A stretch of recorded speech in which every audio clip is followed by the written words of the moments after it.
ത്രിയേക ദൈവത്തിന്റെ നാമത്തിന് വീണ്ടും സ്തോത്രവും സ്തുതിയും ഞാൻ അർപ്പിക്കുന്നു. ബഹുമാന്യരായ കർത്താവിന്റെ ദാസന്മാർക്കും കുടുംബങ്ങൾക്കും വിവിധ ഇടങ്ങളിൽ നിന്ന് ഈ ബൈബിൾ അധ്യയന പരമ്പരയിൽ സംബന്ധിക്കുന്ന വിശുദ്ധന്മാർക്കും ക്രിസ്തീയ വന്ദനങ്ങൾ. നമുക്ക് കർത്തൃപാദങ്ങളിലേക്ക് ഒരുമിച്ച് വീണ്ടും അടുത്തു വരുവാൻ ദൈവം അവസരങ്ങളെ നൽകിയല്ലോ. കഴിഞ്ഞ ദിവസങ്ങളിൽ നമ്മുടെ മധ്യ ശുശ്രൂഷിച്ച കർത്താവിന്റെ ദാസനെ ഓർത്തും ദൈവത്തിന് സ്തോത്രം ചെയ്യുന്നു. കൂടിയ സഹകരിച്ച നിങ്ങളേവരോടുമുള്ള കൃതജ്ഞതയും പ്രകാശിപ്പിക്കട്ടെ. നമുക്ക് വെളിപ്പാട് പുസ്തകം 3-ാം അധ്യായം 1 മുതൽ ഉള്ള വാക്യങ്ങളിലേക്ക് നമ്മുടെ ശ്രദ്ധയെ തിരിക്കാം. 1 മുതൽ 6 വരെയുള്ള വാക്യങ്ങളാണല്ലോ നാം ഇപ്പോൾ വായിച്ച് പഠിക്കുവാൻ വേണ്ടി ആരംഭിച്ചത്. ആസിയയിലെ 7 സഭകളിൽ വെളിപ്പാട് പുസ്തകത്തിന്റെ ആദ്യ അധ്യായങ്ങളിൽ രേഖപ്പെടുത്തിയ ക്രമം അനുസരിച്ച് 5-ാമത്തെ സഭയാണ് സർദീസിലെ സഭ. സർദീസ് എന്നത് സർദീസ് എന്ന് പറയുന്ന ഒരു ഗ്രീക്ക് ബഹുവചന നാമത്തിൽ നിന്നും ഉളവായതാണ്. നാം അതേപ്പറ്റി കണ്ടു. ഉയർന്ന പീഠഭൂമിയിലും അല്ലെങ്കിൽ ഉയർന്ന മലയുടെ മുകളിലും താഴെ സമഭൂമിയിലുമായി സ്ഥിതി ചെയ്തിരുന്ന ഒരു പട്ടണമായിരുന്നു സാർദീസ് എന്ന് പറയുന്നത്. ഇങ്ങനെ 2 സ്ഥലങ്ങളിലായി അതിൻ്റെ നിലനിൽപ്പ് ഉണ്ടായിരുന്നതനുസരിച്ചാണ് ബഹുവചന രൂപം ആ പേരിന് കൈവന്നത്. നാം കണ്ടുവല്ലോ, യേശുക്രിസ്തുവിന്റെ ജനനത്തിന് വളരെ മുൻപ് തന്നെ നിലനിന്നിരുന്ന ഒരു പട്ടണമായിരുന്നു ലുദിയ എന്ന് പറയുന്ന ഒരു ദേശം. ലിഡിയ എന്ന ഒരു രാഷ്ട്രം ഉണ്ടായിരുന്നു. അതിന്റെ തലസ്ഥാന നഗരിയായിരുന്നു. അവിടെ ഭരിച്ചിരുന്ന രാജാക്കന്മാർ വളരെ ധനാഢ്യന്മാരായിരുന്നു. അതുകൊണ്ട് തന്നെ ഈ പട്ടണം സമ്പൽ സമൃദ്ധിക്ക് വളരെ കേൾവി കേട്ടതായിരുന്നു. പക്ഷേ ഒരു ഭാവി പറയുന്ന, നമ്മുടെ ഭാഷയിൽ പറഞ്ഞാൽ പ്രവാചകൻ ആയിരുന്ന ഒരാള് ആലീസ് നദി കടന്നിട്ടുള്ള ദേശത്തെ സർദീസ് അഥവാ ലുദിയ കീഴടക്കും എന്നൊരു പ്രവചനം നടത്തി. ആലീസ് നദിക്ക് അപ്പുറത്തുള്ള പ്രധാനപ്പെട്ട രാഷ്ട്രം പേർഷ്യയായിരുന്നു. ഈ പ്രവചനം കേട്ട മാത്രയിൽ തന്നെ സമൃദ്ധിയുടെ അഹങ്കാരത്തിൽ കഴിഞ്ഞിരുന്ന ലുദിയൻ രാജാവ് പേർഷ്യയുമായി യുദ്ധം പ്രഖ്യാപിച്ചു. പക്ഷെ ഞാൻ കഴിഞ്ഞ ദിവസം പറഞ്ഞതുപോലെ ഒരിക്കലും പ്രതീക്ഷിക്കാത്ത ഏറ്റവും ബലഹീനമായ കാവൽക്കാരെ വേണ്ടതുപോലെ ആക്കിയിട്ടില്ലായിരുന്ന ഒരു സ്ഥലത്തുകൂടെ കോരസിന്റെ നേതൃത്വത്തിലുള്ള പട്ടാളം ലുദിയയിലേക്ക്, വിശേഷിച്ച് സാർദീസിലേക്ക് ഇരച്ചു കയറി സർദീസിനെ പരാജയപ്പെടുത്തി. പക്ഷെ പിന്നെയും പ്രവചനം കിടക്കുക. അതുകൊണ്ട് ആ പ്രവചനം സത്യമാകുമെന്ന് വിചാരിച്ച് ലുദിയൻ രാജാവ് ആവർത്തിച്ച് പേർഷ്യയോട് യുദ്ധം ചെയ്തു. ഇതിലെല്ലാം അവർ പരാജയപ്പെട്ടു. അങ്ങനെ അങ്ങ് പാപ്പരായി, ശോഷിച്ചു, ബലഹീനരായി തീർന്നു സർദീസിലെ ജനം. നമ്മൾ കണ്ടു, ആ പട്ടണത്തിന്റെ സ്വഭാവം തന്നെയായിരുന്നു അവിടുത്തെ സഭയ്ക്കും ഉണ്ടായിരുന്നത്. അതുകൊണ്ട് പട്ടണത്തിനുണ്ടായ പോരായ്മ സഭയ്ക്കുണ്ടാകാതിരിപ്പാൻ കർത്താവ് അവർക്ക് ബുദ്ധി ഉപദേശിച്ചു. ഉണർന്നുകൊള്ളുക, ജാഗരിച്ചുകൊള്ളുക എന്നൊക്കെ. മനസ്സിലാവുന്നുണ്ടല്ലോ? അതുപോലെ അഹങ്കാരം കൊണ്ട് ജീവശവമായി തീർന്ന, ജീവനുണ്ടെങ്കിലും ഒന്നിനും ആരോഗ്യമില്ലാത്ത അവസ്ഥയിലിരിക്കുന്ന പട്ടണം പോലെ അവിടുത്തെ സഭയാകരുത് എന്ന ബുദ്ധിപദേശവും കർത്താവ് അവർക്ക് കൊടുക്കുന്നുണ്ട്. ആ നിലകളിലാണ് നാം കഴിഞ്ഞ ദിവസങ്ങളിൽ ഒക്കെ ചിന്തിച്ചത്. അതിനുശേഷം നാം കണ്ടു how Christ is presented to the church at Sardis. സർദീസിലെ സഭയ്ക്ക് ക്രിസ്തു എങ്ങനെയാണ് തന്നെ തന്നെ പരിചയപ്പെടുത്തുന്നത്. 6 കാര്യങ്ങളാണ് നമ്മൾ കണ്ടത് അല്ലേ? ഏറ്റവും ഒന്നാമത്തേത് പെട്ടെന്നൊന്ന് കൂടെ വരാമോ? 7 ആത്മാക്കൾ ഉള്ളവൻ, ദൈവത്തിന്റെ 7 ആത്മാക്കൾ ഉള്ളവൻ. 2,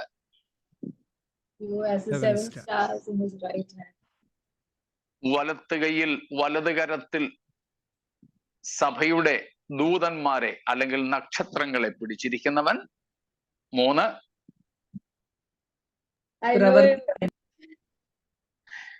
എല്ലാം അറിയുന്നവൻ. സ്തോത്രം. നമ്മെക്കുറിച്ചുള്ളതെല്ലാം അറിയുന്ന സർവജ്ഞനായവൻ. 4, നനയാത്ത നാഴികയിൽ കള്ളനെ പോലെ വരുന്നവൻ. 5, ജീവപുസ്തകത്തിൽ പേരെഴുതുവാനും മായ്ക്കുവാനും കഴിവുള്ളവൻ, അധികാരമുള്ളവൻ. 6, പിതാവിന്റെയും ദൂതന്മാരുടെയും മുമ്പിൽ നമ്മളെ ഏറ്റുപറയുവാനും തിരസ്കരിക്കുവാനും അധികാരമുള്ളവൻ. സ്തോത്രം. ഇങ്ങനെ യേശുക്രിസ്തുവിനെ കുറിച്ചുള്ള 6 ചിത്രങ്ങൾ നമുക്ക് ഈ 1 മുതൽ 6 വരെയുള്ള വാക്യങ്ങളിൽ നിന്ന് കാണുവാൻ സാധിക്കും. So who Jesus is? Here we have a very clear picture of Jesus Christ. യേശുക്രിസ്തുവിനെ കുറിച്ചുള്ള 6 പ്രത്യേകമായ വെളിപ്പെടുത്തലുകൾ നമുക്ക് കാണാം. അതിൽ ആദ്യത്തേത് 2 1-ാം അധ്യായത്തിൽ നിന്നും നമ്മൾ പഠിച്ചതാണ്.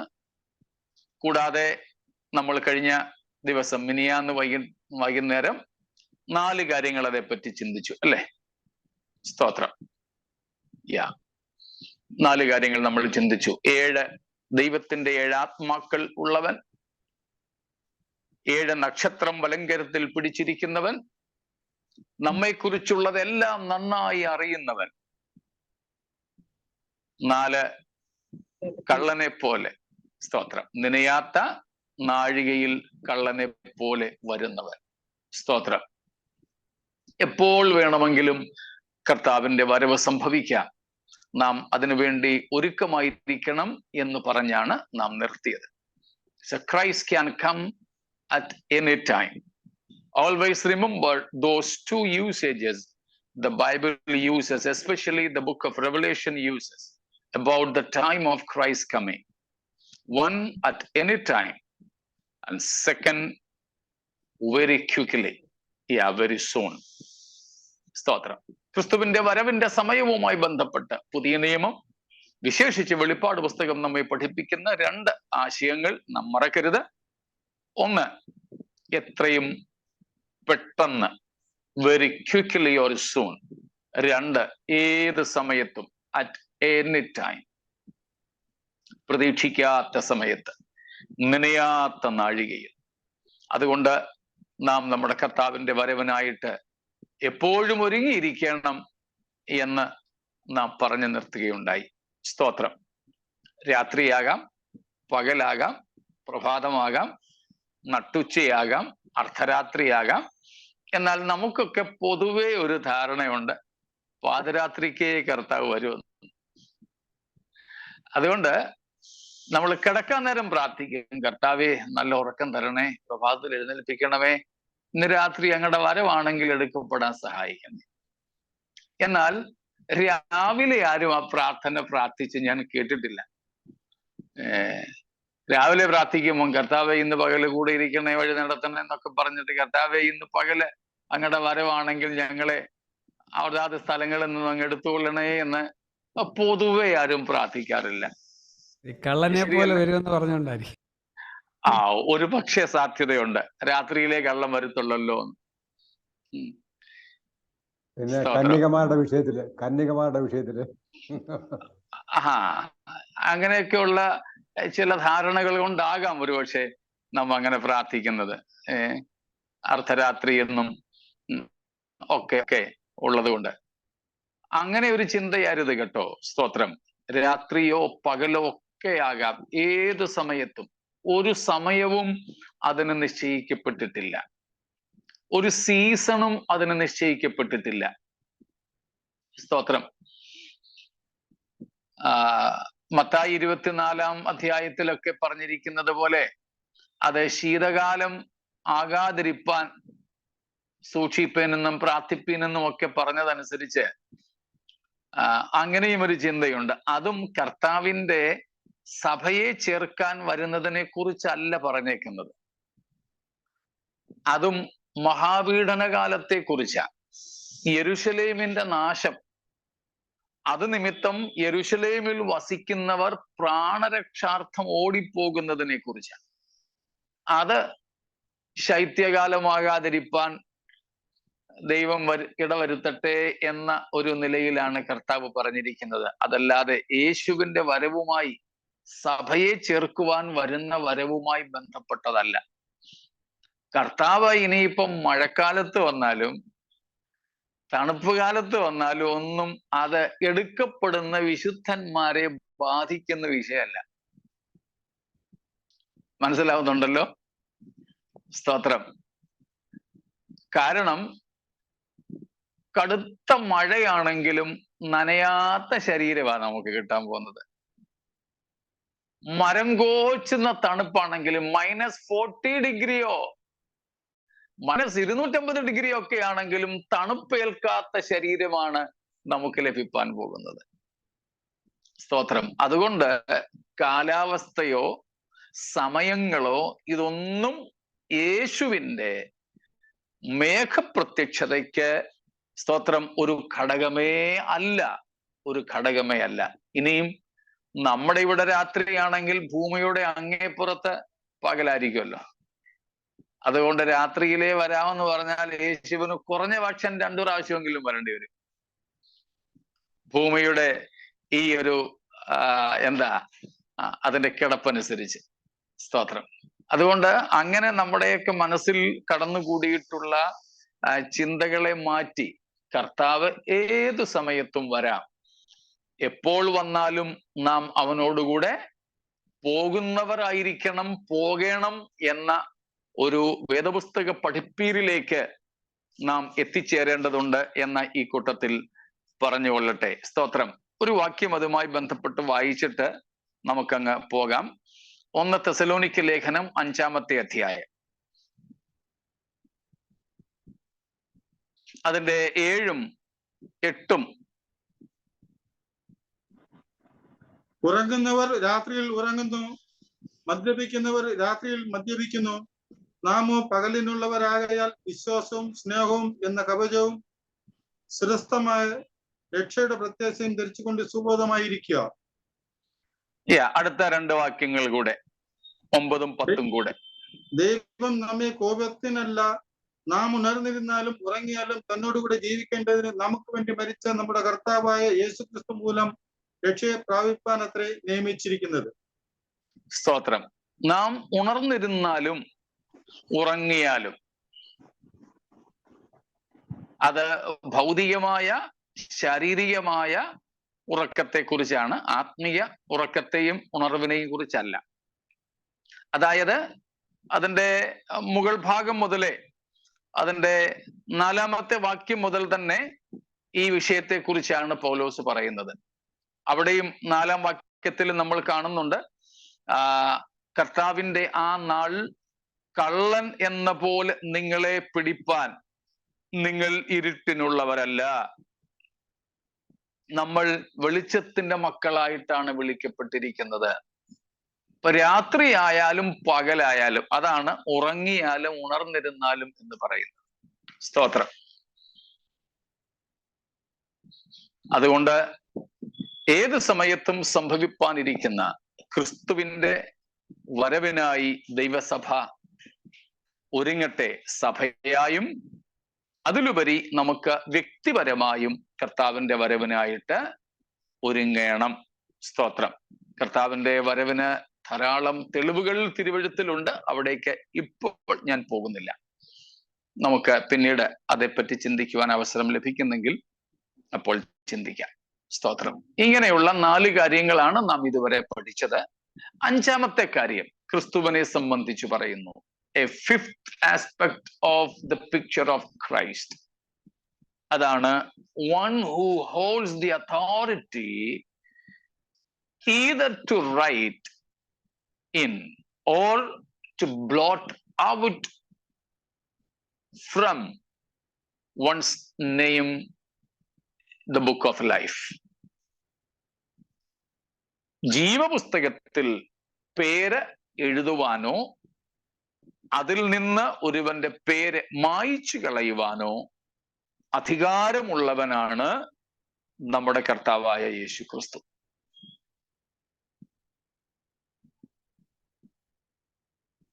പുസ്തകങ്ങൾ പലതുണ്ട്. അതിലേറ്റവും പ്രധാനപ്പെട്ടത് ജീവ പുസ്തകമാണ്. ഏറ്റവും പ്രധാനപ്പെട്ട 3 പുസ്തകങ്ങളെ കുറിച്ച് തിരുവെഴുത്ത് പറയുന്നുണ്ട്.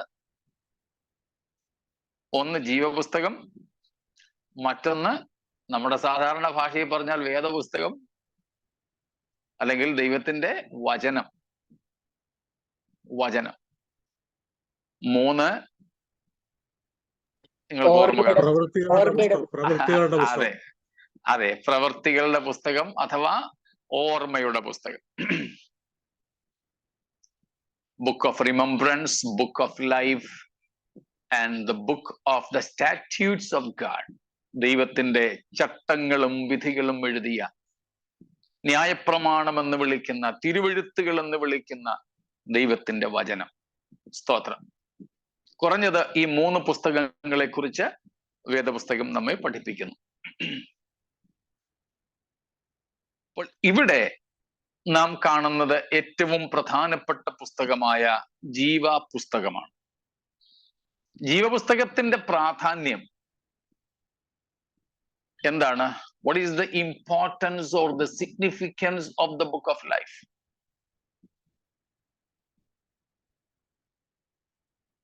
We are becoming citizens of. Okay. Those whose names are not written in the book of life will be cast into the fire, hell. Very good. Very good. ജീവപുസ്തകത്തിൽ പേരെഴുതിയാണ് നാം സ്വർഗീയ പൗരത്വം സ്വീകരിക്കുന്നത്. ജീവപുസ്തകത്തിൽ പേരില്ലാത്തവരെ പുറത്തുള്ള ഇരുട്ടിലേക്ക്, അല്ലെങ്കിൽ നിത്യമായി കത്തിക്കൊണ്ടിരിക്കുന്ന തീപ്പൊയ്കയിലേക്ക് തള്ളിയിടും എന്ന് വെളിപ്പാട് 20-15 വാക്യത്തിൽ നാം വായിക്കുന്നു. 14-15 വാക്യങ്ങളിൽ നമ്മൾ കാണുന്നു. വേറെ എന്തെങ്കിലും? Once you receive Jesus Christ as your personal Savior and Lord, then your name is written in the book of life. Okay. രക്ഷിക്കപ്പെടുന്നവരുടെ പേരുകളാണ് എഴുതുന്നത്. ഇതിൽ എഴുതിയ പേര് മായ്ച്ചു കളയാൻ സാധ്യതയുണ്ട്. So be careful. Careful, of course.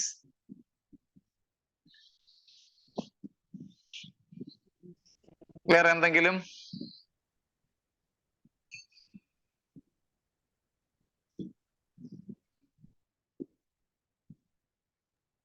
ഈ ബുക്ക് കൈകാര്യം ചെയ്യുന്ന യേശുക്രിസ്തു മാത്രമായിരിക്കും. അതൊരു പ്രധാനപ്പെട്ട വിഷയമാണ്. ആരുടെ കസ്റ്റഡിയിലാണ്? Who is the custodian of this book? അതിന് നമുക്ക് ഈ പുസ്തകം ആരുടേതാണെന്ന് നോക്കിയാൽ മതി. Whose is this book? കുഞ്ഞാടിന്റെ ജീവപുസ്തകത്തിൽ Praise God. കുഞ്ഞാടിന്റെ ജീവപുസ്തകം എന്നാണ് ഇതിനെ പ്രധാനമായും വിളിക്കുന്നത്. സ്തോത്രം. പുതിയ നിയമം ഇതിനെ വിളിക്കുന്നത് ജീവപുസ്തകം എന്നും കുഞ്ഞാടിന്റെ ജീവപുസ്തകം എന്നുമാണ്. സ്തോത്രം. വെളിപ്പാട് 13:8, Revelation 13:8. The significance of this book, first of all, the belongingness or the custodianship of this book. or the name of this book. വെളിപ്പാട് 13:8 നമ്മൾ കാണുന്നു, കുഞ്ഞാടിന്റെ ജീവപുസ്തകത്തിൽ പേരെഴുതിയിട്ടില്ലാത്ത ലോകവാസികളാണ് എതിർ ക്രിസ്തുവിനെ കുമ്പിടുന്നത് എന്ന്. സ്തോത്രം. കുമ്പിടുന്നത്. അതുപോലെ വെളിപ്പാട് 21 അവസാനത്തെ വാക്യം കൂടെ വായിച്ചു. 21 ലാസ്റ്റ് വേഴ്സ്. കുഞ്ഞാടിന്റെ ജീവപുസ്തകത്തിൽ എഴുതിയിരിക്കുന്നവരല്ലാതെ അശുദ്ധമായത് യാതൊന്നും മ്ലേച്ഛതയും പോഷ്കും പ്രവർത്തിക്കുന്നവൻ ആരും അതിൽ കടക്കുകയില്ല. സ്തോത്രം. അവിടെയും കുഞ്ഞാടിന്റെ ജീവപുസ്തകം, the book of life of the lamb of God, മേമനെ കാ ജീവൻ കി പുസ്തക്. പഴയ നിയമത്തിൽ നമ്മൾ വായിക്കുമ്പോൾ എക്സോഡസ് 32:32, പുറപ്പാട് 32:32, നീ അവരുടെ പാപം ക്ഷമിക്കണമേ, അല്ലെങ്കിൽ നീ എഴുതിയ നിന്റെ പുസ്തകത്തിൽ നിന്ന് എന്റെ പേര് മായ്ച്ചു കളയണമേ. മോശ അതിനെ വിളിക്കുന്നു, യഹോവയോട് പറയുകയാണ്, നീ എഴുതിയ നിന്റെ പുസ്തകം, അല്ലെങ്കിൽ യഹോവയുടെ പുസ്തകം. അതായത് ജീവപുസ്തകത്തിന്റെ ഒന്നാമത്തെ പ്രത്യേകത, അത് ദൈവത്തിന്റെ പുസ്തകമാണ്. അത് ദൈവത്തിന്റെ നിയന്ത്രണത്തിൽ, ഉടമസ്ഥതയിൽ, കസ്റ്റഡിയിൽ വെച്ചിരിക്കുന്നു. അത് വേറെ ആരെയും ആ പുസ്തകം ഏൽപ്പിച്ചിട്ടില്ല. നമ്മൾ പണ്ടൊക്കെ പറയുന്നത് പോലെ അങ്ങ് മുളക്കഴയോ പുനലൂരോ ചിങ്ങവനത്തോ കുമ്പനാട്ടോ, ഇനിയും ഞങ്ങളുടെ ഇവിടുത്തെ ഭാഷയിൽ പറഞ്ഞാൽ ഇങ്ങ് മുംബൈയിൽ ചെമ്പൂരോ എവിടെങ്കിലുമൊക്കെ ഈ പുസ്തകം വെച്ചിരുന്നെങ്കിൽ രക്ഷപ്പെട്ടേനെ. രക്ഷിക്കപ്പെടണ്ടായിരുന്നു, രക്ഷപ്പെട്ടേനെയായിരുന്നു. പക്ഷെ ഇപ്പൊ നടക്കത്തില്ല. കാരണം ഇത് ഇങ്ങനെയുള്ള യാതൊരു മനുഷ്യനെയും ഒരു സഭയെയും ഇത് ഏൽപ്പിച്ചിട്ടില്ല. ചില സഭാവിഭാഗങ്ങളൊക്കെ ചിന്തിക്കുന്നത് അവരുടെ സഭ അധ്യക്ഷന്മാരെ ഈ പുസ്തകം ഏൽപ്പിച്ചിട്ടുണ്ടെന്നും ഒക്കെയാ. ഇല്ല, ഇത് പൂർണ്ണമായും ദൈവത്തിന്റെ അധീനതയിലും ഉടമസ്ഥതയിലുമുള്ളതാണ്. പുതിയ നിയമഭാഷയിൽ, വിശേഷിച്ച് വെളിപ്പാട് പുസ്തകത്തിന്റെ ഭാഷയിൽ പറഞ്ഞാൽ, കുഞ്ഞാടിന്റെ നിയന്ത്രണത്തിലാണ് ഈ പുസ്തകം. സ്തോത്രം. കാരണം രക്ഷകൻ കുഞ്ഞാടാണ്, നിത്യജീവദാതാവ് കുഞ്ഞാടാണ്. Because the Lamb of God is the only source of eternal life, this book is known as the book of the Lamb of God. In the book of Revelation, there are at least 3 books, not 2. 3 books are there. At least 3. Maybe more than that, but we can name at least 3. വെളിപ്പാട് പുസ്തകത്തിൽ ഇതുമായി ബന്ധപ്പെട്ട്, അതല്ലാതാണെങ്കിൽ 4 പുസ്തകങ്ങളെ കുറിച്ച് പറയുന്നുണ്ട് വെളിപ്പാട് പുസ്തകം. At least 1 ജീവപുസ്തകം, പിന്നെ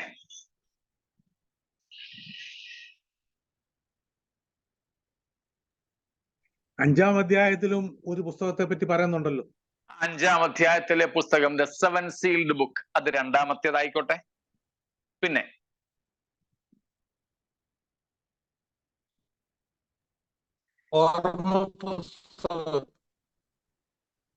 20-ാം അധ്യായത്തിന്റെ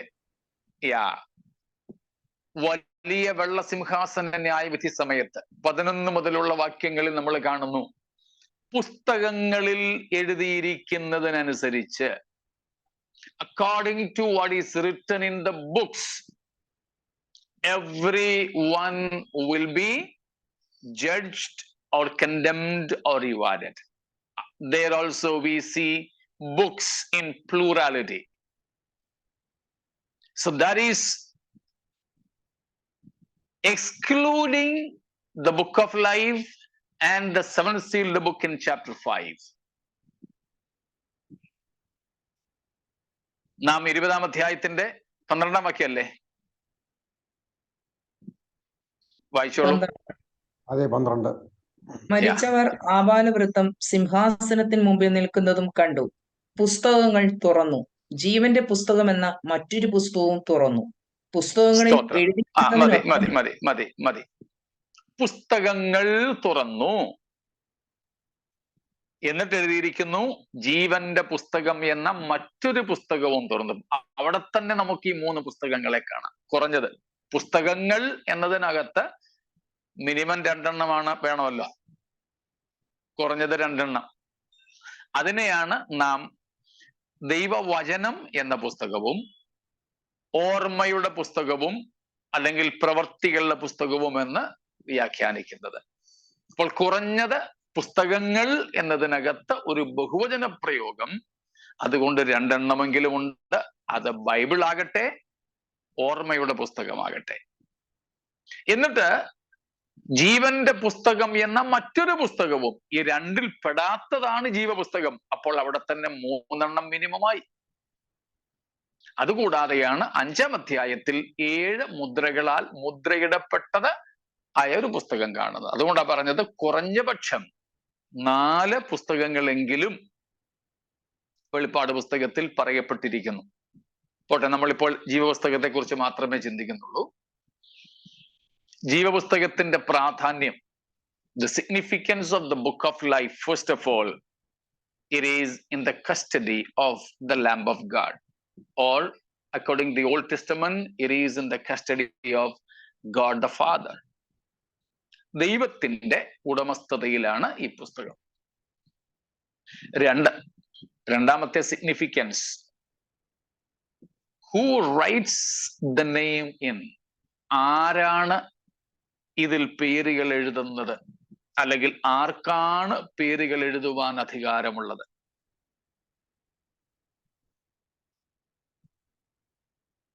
God himself.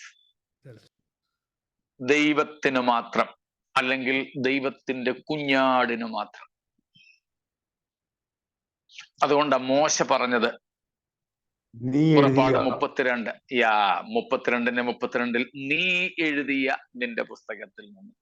അപ്പോൾ ദൈവമാണ് ഒരുവന്റെ പേര്, അല്ലെങ്കിൽ ദൈവത്തിന്റെ കുഞ്ഞാടായ ക്രിസ്തുവാണ് ഒരുവന്റെ പേര് ജീവപുസ്തകത്തിൽ എഴുതുന്നത്. സ്തോത്രം. വേറെ ആർക്കും അതിന് അധികാരമില്ല, വേറെ ആർക്കും ഇല്ല. യേശുക്രിസ്തുവിന്റെ രക്തം ദൈവത്തിന്റെ പരിധിയിലാണ്, കൈകളിലാണ്, കസ്റ്റഡിയിലാണ് എന്നതുപോലെ തന്നെ ജീവപുസ്തകവും ദൈവത്തിന്റെ മാത്രം അധികാര പരിധിയിലാണ്. യേശുവിന്റെ രക്തം ഉപയോഗിപ്പാനുള്ള അധികാരം ദൈവത്തിന് മാത്രമാണ് എന്നതുപോലെ ജീവപുസ്തകത്തിൽ പേരെഴുതാനുമുള്ള അധികാരം ദൈവത്തിന് മാത്രമുള്ളതാണ്.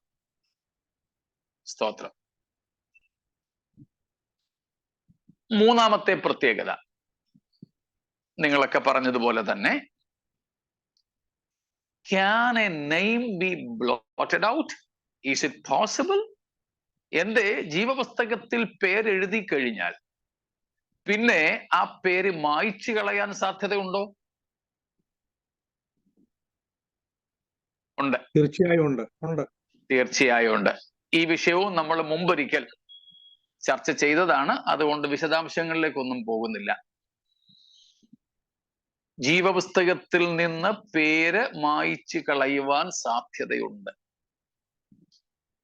Once it is written, that doesn't mean it is written forever and cannot be blotted out. And therefore, once a person is saved, that doesn't mean that he is eternally saved, despite however he lives, whatever he believes, and whatever happens. അങ്ങനെ ഉപദേശിക്കുന്ന പല സംഘടനകളും സഭകൾ എന്ന് പേര് ഉണ്ട്. നാം സാവധാനമായിരിക്കുക, നാം ജാഗ്രതയുള്ളവരായിരിക്കുക. നമ്മളിപ്പോൾ പഠിച്ചുകൊണ്ടിരിക്കുന്ന സർദീസിനോടുള്ള സന്ദേശം നമ്മൾ കേട്ടുവല്ലോ. സ്തോത്രം. എന്താ?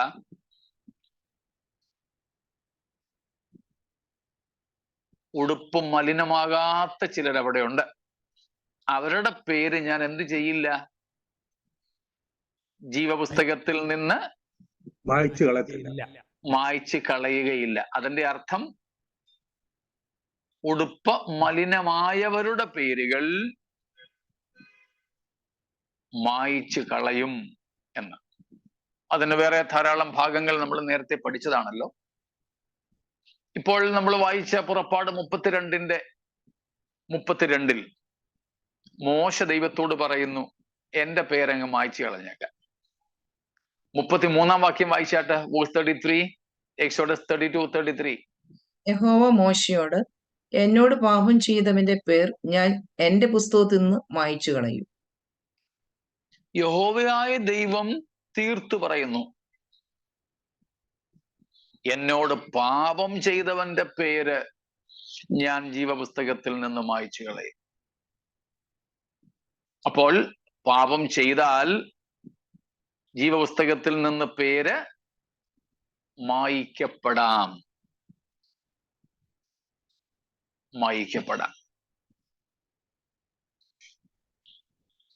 അത് എത്ര ദിവസം ദൈവം കാത്തിരിക്കുമെന്നോ, പാപം ചെയ്യുന്ന ഉടനെ ജീവപുസ്തകത്തിൽ നിന്ന് പേര് മായ്ച്ചു കളയുമെന്നോ ഒന്നും ബൈബിൾ പറഞ്ഞിട്ടില്ല. എന്നാൽ ബൈബിളിന്റെ ടോട്ടാ സ്ക്രിപ്റ്റൂറ, പൊതുവായ പഠിപ്പീരനുസരിച്ച് നമുക്ക് മനസ്സിലാക്കാൻ സാധിക്കും, ദൈവം പാപം ചെയ്ത ഒരു വ്യക്തി ദൈവത്തിങ്കിലേക്ക് മടങ്ങി വരുവാൻ കാത്തിരിക്കുന്നു. അതിന് ദൈവം ഓരോ മനുഷ്യർക്കും ഒരു അവധി കൊടുത്തിട്ടുമുണ്ട്. ആ അവധി എത്രയാണെന്നുള്ളത് നമുക്കറിയില്ല. അത് ഓരോ വ്യക്തിയോടുള്ള ബന്ധത്തിലും വ്യത്യസ്തമാകാം, ഓരോ പാപത്തോടുള്ള ബന്ധത്തിലും വ്യത്യസ്തമാകാം. Getting my point? It is very clear from both the Old Testament and from the New Testament that a name can be blotted out, erased from the book of life. And the reason is committed sin against God. But it doesn't mean that at the very moment a person commits sin, his name will be blotted out. May not be. From the Tota Scriptura and how God dealt with people in the Old Testament and even in the New Testament, we can understand that God gives every person a particular time to repent and return to God. But that may be that time, that time span, that span of the mercy or the grace of God may be different person to person and case to case.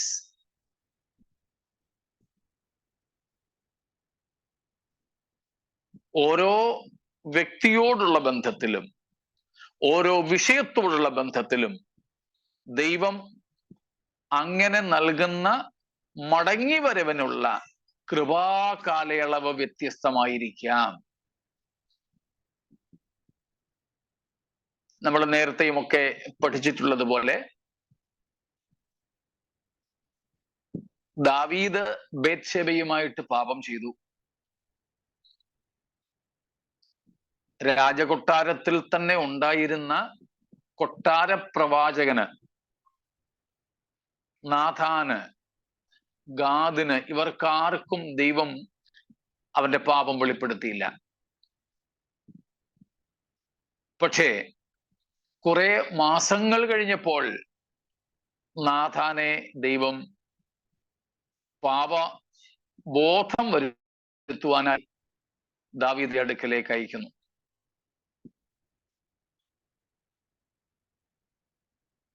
അപ്പോൾ ആ ഒരു കേസിൽ 1 വർഷത്തിൽ താഴെ 10 മാസത്തിൽ താഴെ മാത്രമേ ദാവീദിന് മാനസാന്തരപ്പെടാൻ അവസരം കിട്ടിയുള്ളൂ. അതേസമയം ഇസ്രായേൽ ജാതിക്ക് എത്രയോ പ്രാവശ്യം ദീർഘവർഷങ്ങൾ തന്നെ മാനസാന്തരപ്പെടുവാനായിട്ട് നൽകി, മടങ്ങി വരുവാനായിട്ട് നൽകി.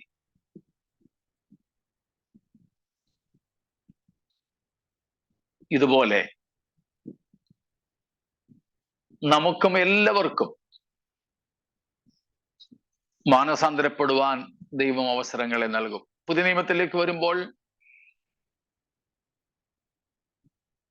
യൂദാ ഇസ്കറിയോത്താവിന് 3 വർഷത്തിലധികം സമയം ദൈവം നൽകി.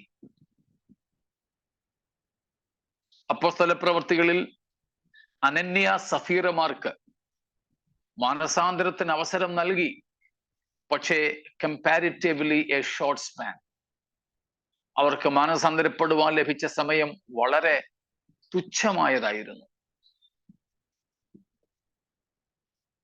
അപ്പോൾ ഇങ്ങനെ പഴയ നിയമത്തിലും പുതിയ നിയമത്തിലും പാപം ചെയ്തവർക്ക് മാനസാന്തരത്തിന് ദൈവം അവസരം നൽകി. മടങ്ങി വന്നവരുടെ പേരുകൾ കർത്താവ് മായിച്ചിട്ടില്ല. എന്നാൽ പാപത്തിൽ തുടരുന്നവരുടെ പേരുകൾ കർത്താവ് മായിക്കും.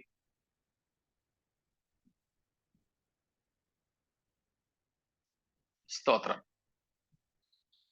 അതാണ് ജീവപുസ്തകത്തിന്റെ അടുത്ത പ്രത്യേകത. ജീവപുസ്തകത്തിൽ നിന്ന് പേരുകൾ മായിക്കപ്പെടാം. It is possible that the names written in the book of life may be erased, may be blotted out, deleted. സ്തോത്രം. 4-ാമത്തെ പ്രത്യേകത മുമ്പേ നിങ്ങൾ പറഞ്ഞതുപോലെ തന്നെ നമ്മൾ മുമ്പേ 20-ന്റെ 14-15 21-ന്റെ അവസാനത്തെ വാക്യത്തിലും കണ്ടതുപോലെ സ്തോത്രം, ജീവപുസ്തകത്തിൽ പേരില്ലാത്തവർക്ക് ആർക്കും ദൈവത്തിന്റെ രാജ്യത്തിലേക്ക് പ്രവേശനമില്ല. സ്തോത്രം. വെളിപ്പാട് 21-ന്റെ അവസാനത്തിൽ നമ്മൾ കണ്ടതാണ് ഇപ്പോഴത്തേത്. Only those names are written in the book of life can enter into the kingdom of God. പുത്തനാം യെരുശലേം എന്ന വിശുദ്ധ നഗരത്തിലേക്ക് പ്രവേശിക്കുവാൻ ജീവപുസ്തകത്തിൽ പേരുകൾ അനിവാര്യമാണ്.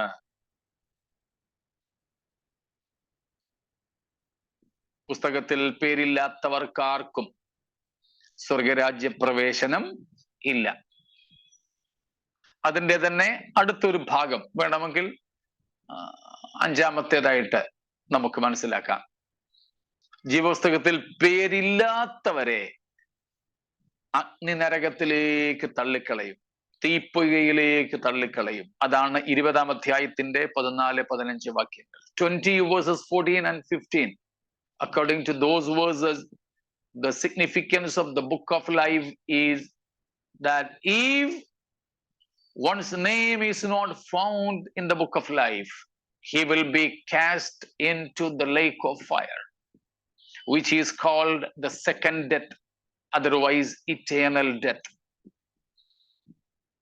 രണ്ടാം മരണം എന്നോ നിത്യമരണമെന്നോ പേര് പറയാവുന്ന തീപ്പൊയ്കയിലേക്ക് ജീവപുസ്തകത്തിൽ പേരില്ലാത്തവരെ തള്ളിക്കളയും. സ്തോത്രം. അതാണ് ജീവപുസ്തകത്തിന്റെ 5-ാമത്തെ പ്രത്യേകത. Praise God. അടുത്തത്, ഈ ജീവപുസ്തകത്തിൽ ആരുടെ പേരാ എഴുതുന്നേ? Whose names may be there in this book? രക്ഷിക്കപ്പെട്ടവരുടെ. സ്തോത്രം. രക്ഷിക്കപ്പെട്ടവരുടെ അല്ലെങ്കിൽ നിത്യജീവൻ പ്രാപിച്ചവരുടെ പേരുകൾ. സ്തോത്രം. നിത്യജീവൻ.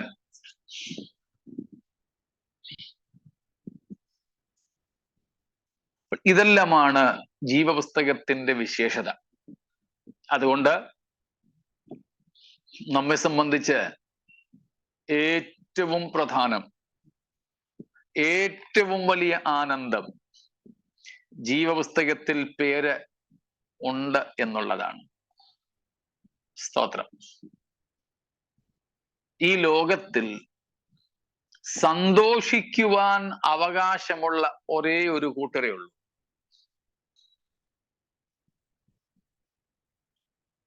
ആർക്കാ? ജീവന്റെ പുസ്തകത്തിൽ പേരെഴുതിയവർ. സ്തോത്രം.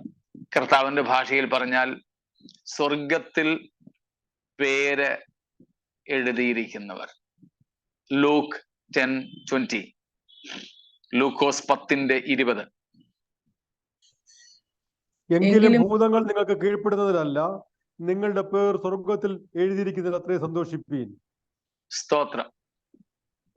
വിജയകരമായ ശുശ്രൂഷയോ മറ്റൊന്നുമോ സന്തോഷത്തിന്, ആനന്ദത്തിന്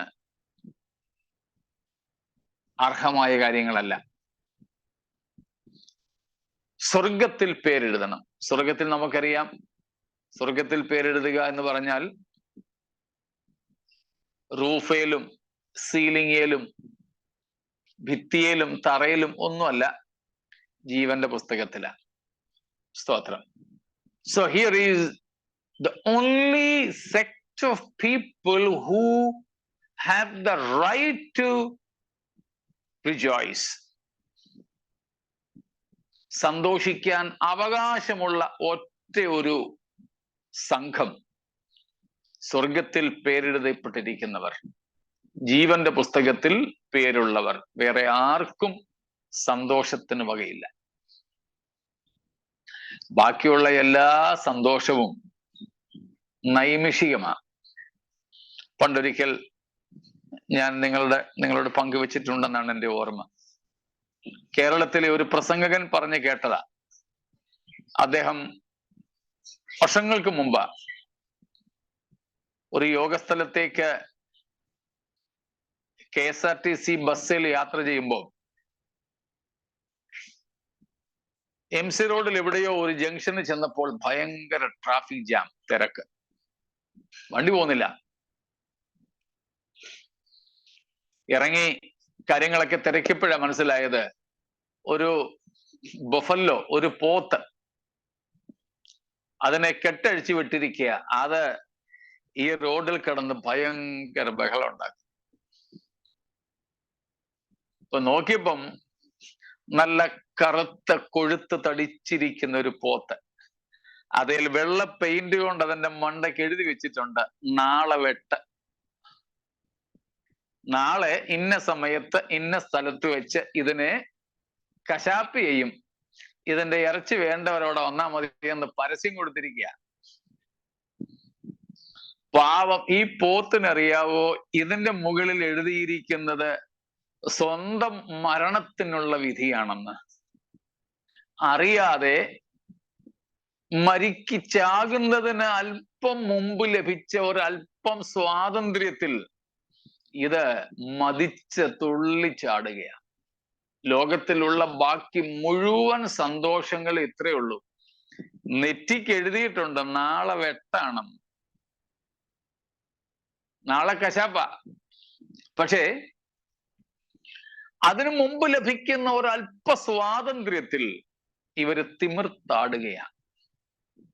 അടുത്ത നിമിഷങ്ങളിൽ തല ഛേദിക്കപ്പെടും.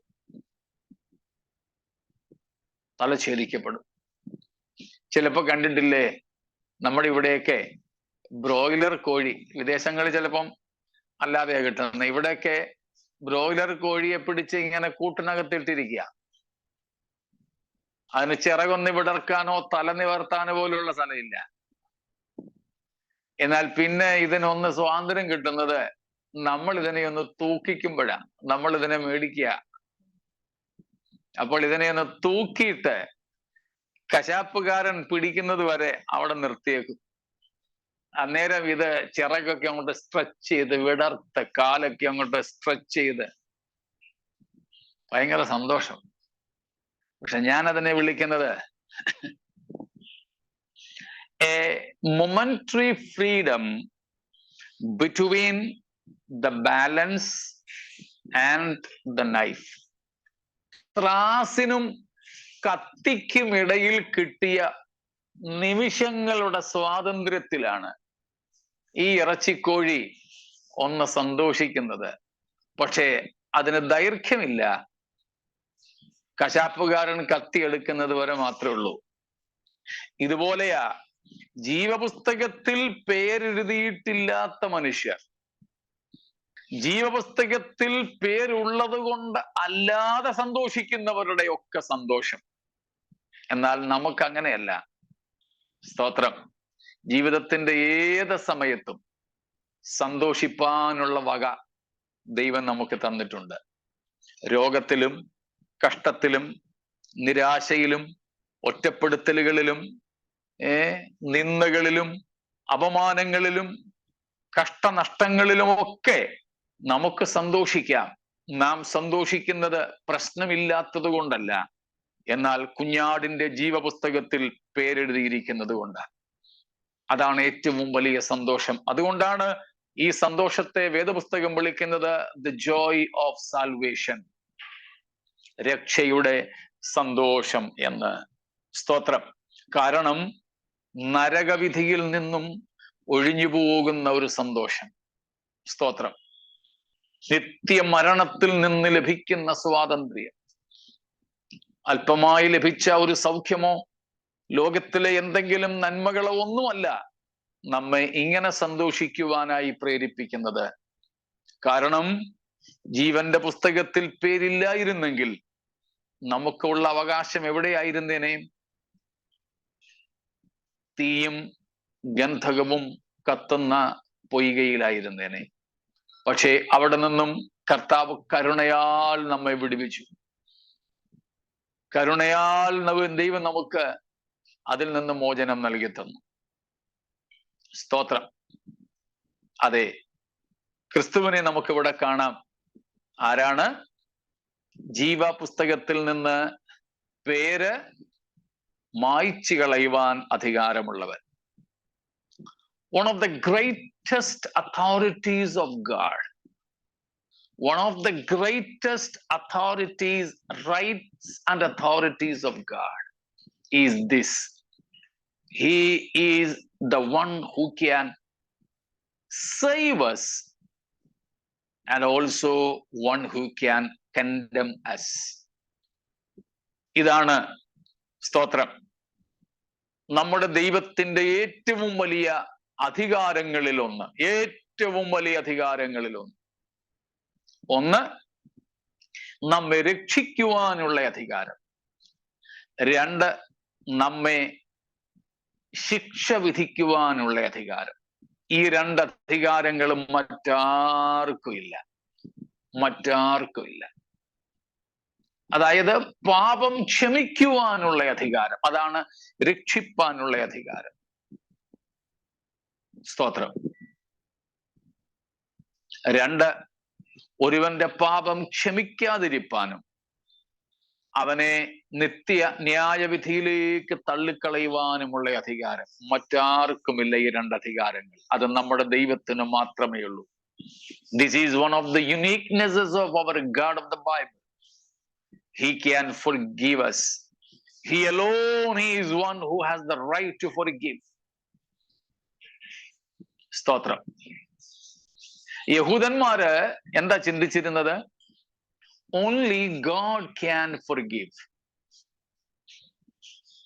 യേശുവിനെ യഹൂദന്മാര് നിന്ദിച്ചത് അല്ലെങ്കിൽ ത്യജിച്ചത് ഈ ഒരു കാരണം കൊണ്ടായിരുന്നു. യേശു മറ്റുള്ളവരുടെ പാപം ക്ഷമിച്ചു.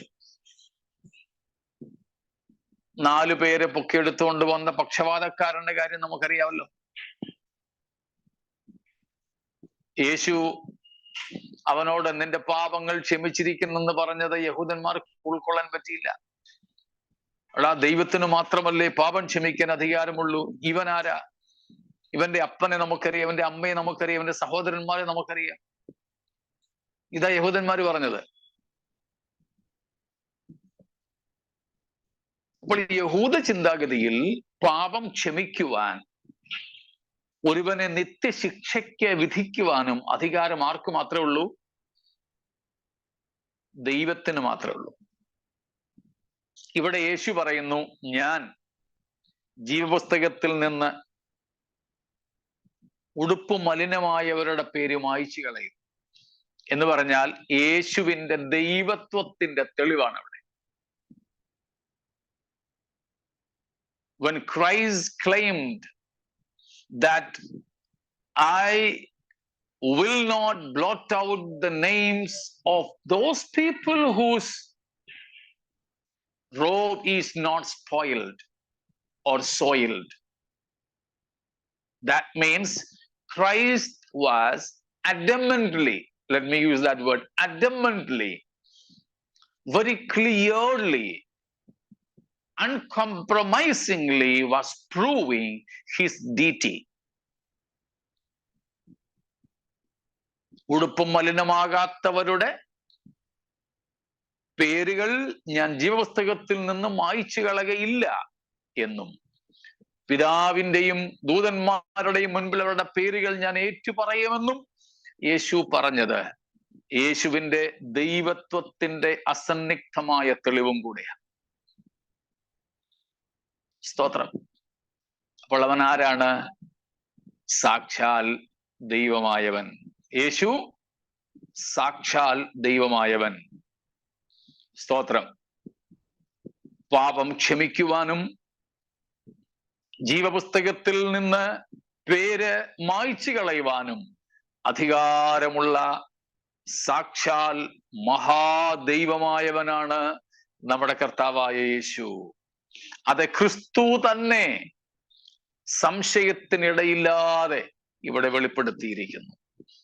അതുകൊണ്ട് ആ പൗലോസ് തീത്തോസിനുള്ള ലേഖനത്തിൽ യേശുവിനെ വിളിച്ചത് മഹാദൈവമായ യേശു.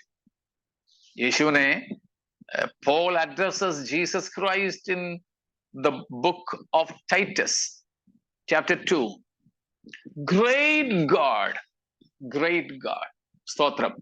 മഹാദൈവമെന്നാണ് സ്തോത്രം പൗലോസ് യേശുക്രിസ്തുവിനെ സംബോധന ചെയ്യുന്നത്. മഹാദൈവം. സ്തോത്രം. 12-ാമത്തെ വാക്യം, 2:12 വായിച്ച് നമുക്ക് നിർത്താം. 2:12 ടൈറ്റസ്.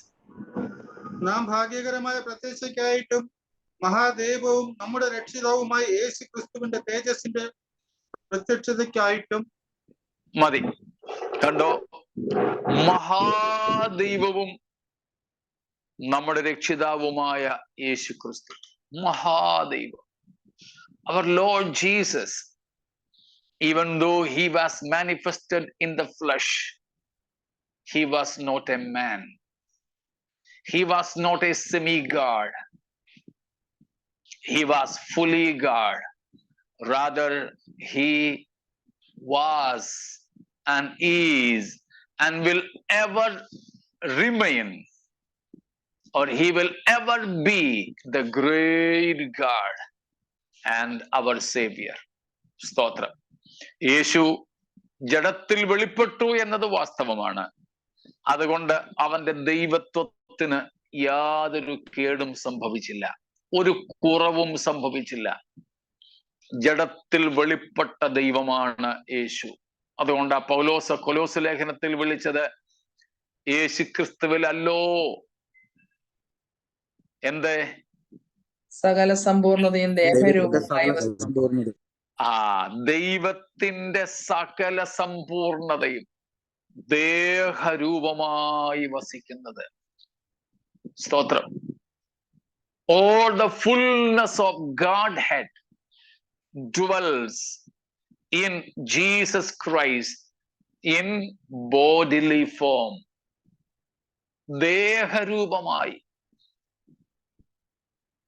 യേശുക്രിസ്തുവിൽ ദൈവത്തിന്റെ അല്ലെങ്കിൽ ദൈവത്വത്തിന്റെ സകല സമ്പൂർണതയും വസിക്കുന്നു. അവൻ മഹാദൈവം. ഈ മഹാദൈവമാണ് നമ്മെ രക്ഷിക്കുവാൻ ജഡത്തിൽ വെളിപ്പെട്ടത്, പാപജഡത്തിന്റെ സാദൃശ്യത്തിലായത്, നമ്മെപ്പോലെ വസ്ത്രം ധരിച്ച്, നമ്മെപ്പോലെ ഉറങ്ങി, നമ്മെപ്പോലെ ഭക്ഷണം കഴിച്ച്, വിശപ്പുള്ളവനായി, ദാഹമുള്ളവനായി, ക്ഷീണമുള്ളവനായി, മരിക്കാവുന്ന ശരീരത്തിൽ വെളിപ്പെട്ടത്. നമ്മോടുള്ള അവന്റെ വലിയ കരുണയ്ക്കായി സ്തോത്രം, വലിയ സ്നേഹത്തിനായി സ്തോത്രം. നമ്മുടെ യേശുക്രിസ്തുവിന്റെ മഹാദൈവത്വത്തെ തിരിച്ചറിഞ്ഞ് അതിന്റെ മുമ്പിൽ നമ്രശിരസ്കരായി കർത്താവിനെ സ്തുതിച്ചും മഹത്വപ്പെടുത്തിയും അവന്റെ കള്ളനെ പോലെയുള്ള പ്രത്യക്ഷതയ്ക്കായിട്ട് ഒരുങ്ങി മുൻപോട്ട് പോകുവാൻ ഈ വചനങ്ങളാൽ ദൈവം നമ്മെ ഒരുക്കട്ടെ. ദൈവം നമ്മെ അനുഗ്രഹിക്കുമാറാകട്ടെ.